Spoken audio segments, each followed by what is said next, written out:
Mateso yamekuwa sehemu ya maisha yake tangu kupoteza mguu kwa ajali. Maumivu ya ajali hayakumpa chembe ya pumziko kupambania mguu wake kwa sababu ya kuitizama familia yake itakapoendeshwa. Kutokana na changamoto ya mguu, ilimbidi afikirie namna tofauti ya kuendesha maisha yake na familia. Akaichungulia fursa kwenye sekta ya kilimo na kujipa imani ya kuwa huko ndiko iliko kesho yake bora na familia. TNTV ilishiriki kuonesha namna anavyopambana kufanya makubwa yaliyowashinda wasiokuwa na ulemavu, akilima na kutembeza matunda mjini. Moja ya kilio chake ilikuwa ni usafiri wa kutoa mazao shambani na kuyafikisha mjini, lakini pia ule usafiri wa kufikisha matunda kwa mteja. Leo nimekutana naye akiwa katika sura tofauti na niliyozoea kwa kutanisha naye. Kwa sasa atembei tena na magongo kutembeza matunda yake kwa wateja wake. Anacho chombo maalum kinachompunguzia mwendo, uchovu na maumivu katika kufanya kazi hii. Ungana nami, jina langu ni Arnold Kilembo, katika mazungumzo tuliyofanya baada ya kukutana barabarani akiwa katika maisha mapya ya kuwasaka wateja wake wa matunda.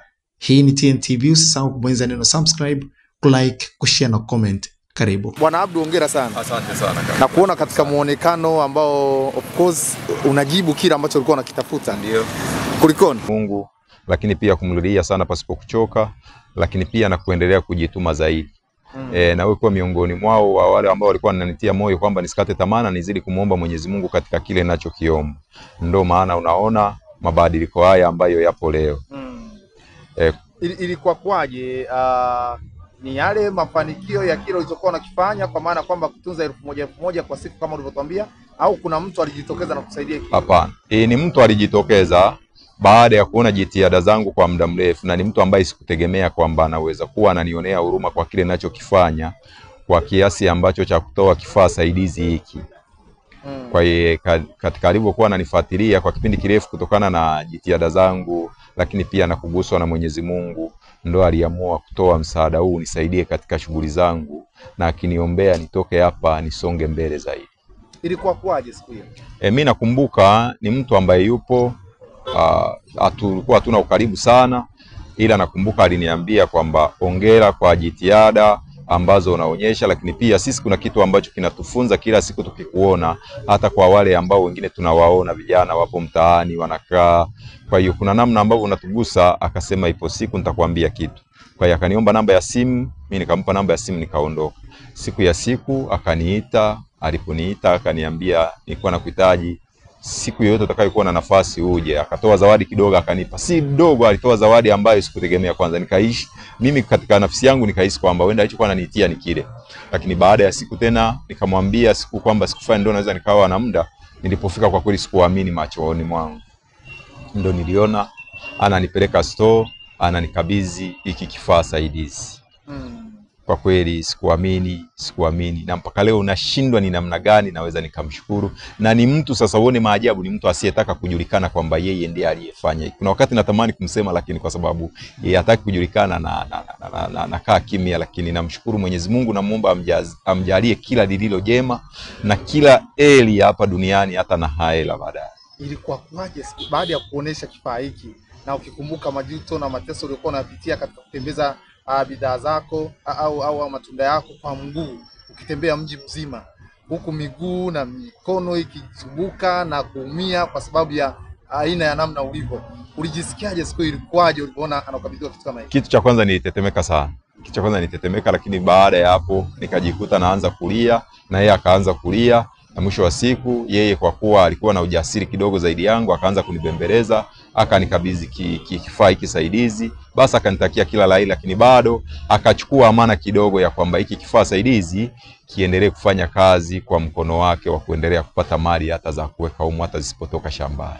Tunatamani kufahamu kabidhiwa kifaa saidizi. Ndio. Kina utofauti gani ukilinganisha na maisha uliyokuepo ya kutembea na hapa? Kipi tija ambayo imetokea baada ya? Tija ni kubwa sana kwa sababu mimi wakati natembeza matunda yangu kwenye mifuko na nasi nimeshika mikononi, kuna watu walikuwa wanunui.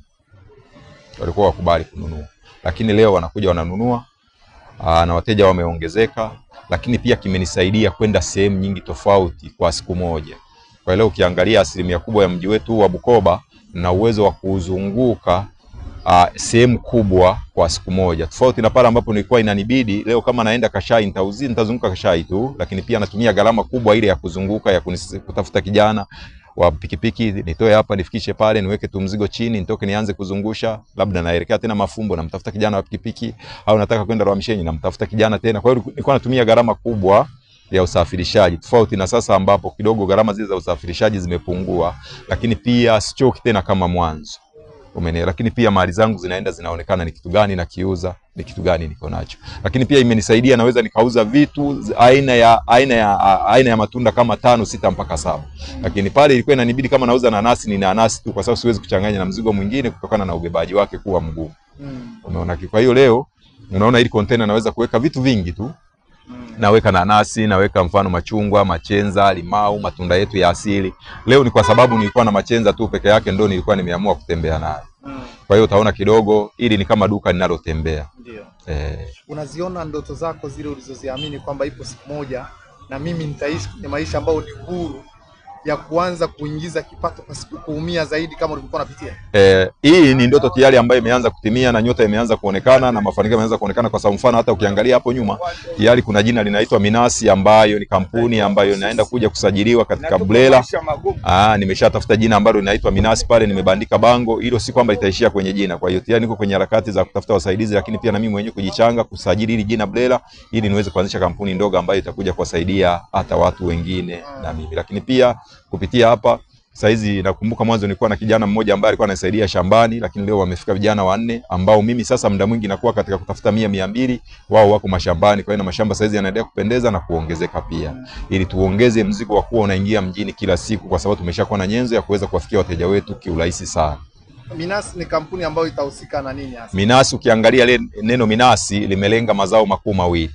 Likiwa limelenga miogo na nanasi, ndio maana tukatafuta jina Minasi ambalo ni unganishi la mazao yale mawili, ambayo ndio yatakuwa yanabeba kama Mwenyezi Mungu akijalia ndoto yangu ikatimia. Isipotimia kwangu nitawaombea wanangu waweze kuitimiza, lakini kwa naomba itimie katika uhai wangu.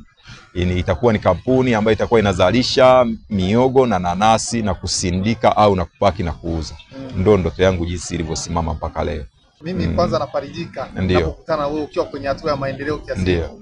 Na pengine yawezekana sio direct kwamba labda nahusika unafanya nini, lakini kwa sababu ulikuwa miongoni mwa watu wa kwanza kabisa mpaka leo. Kuona huko mimi kitu cha kwanza nakushukuru wewe, kwa sababu naamini waandishi wa habari wapo wengi, lakini sio kila mwandishi wa habari anaweza kuonyesha moyo wa kuwa karibu na mtu ambaye ni mhitaji. Ni wachache sana. Kwa hiyo mimi nakushukuru sana kwa sababu hujawahi kunitupa mkono, hujawahi kuniona ni kero pale ninapokuhitaji, au hujawahi kuonyesha ile dalili ya kwamba labda mimi ni msumbufu kwako.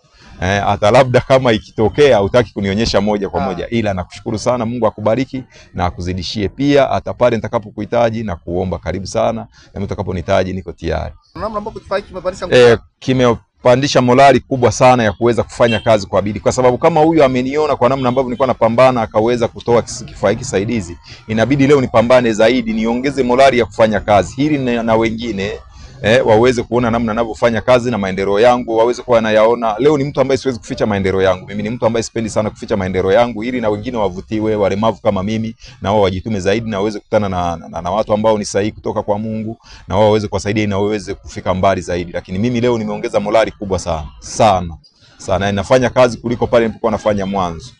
Unawaambia nini wapambanaji kama wewe? Nawaambia wapambanaji wasikate tamaa, kwa sababu huwezi kupambana kwa siku moja ukayapata mafanikio kwa siku moja.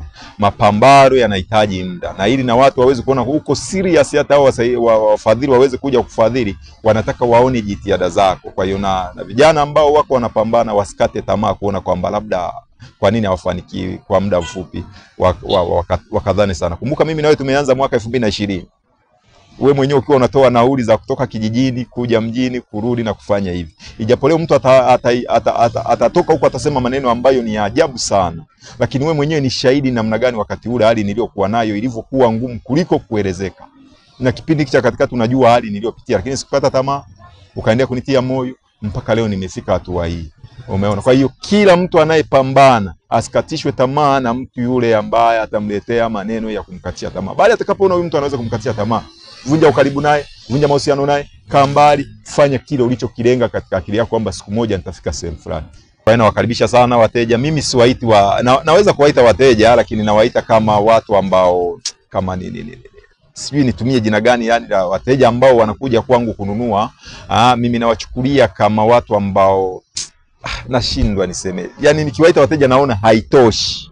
Yani nikiwaita wateja naona haitoshi, kwa sababu kuna watu wenda nakutana nao unaona kabisa alikuwa ana dhamira ya kununua, lakini amenunua kwa sababu ya kunisupport mimi nitoke sehemu nifike sehemu.